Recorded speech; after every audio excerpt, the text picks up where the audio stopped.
লোকসভা ভোটে রচনাকে টিকিট দিচ্ছে তৃণমূল।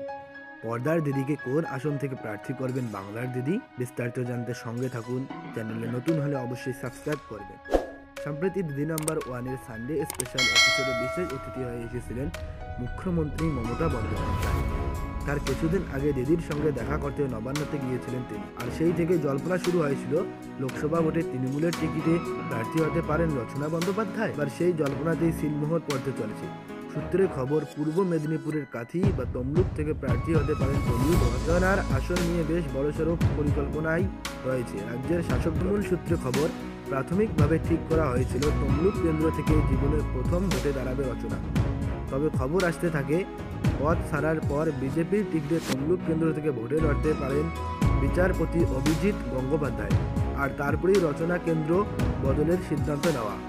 আপাতত খবর মিলছে, শিশির অধিকারীর আসন কাঁথি থেকে টিকিট দেওয়া হবে রচনাকে। এই কেন্দ্র থেকে বিজেপির হয়ে দাঁড়াচ্ছেন সৌমেন্দু অধিকারী। আর এই আসনেই তৃণমূলের তারকা প্রার্থী হবেন রচনা।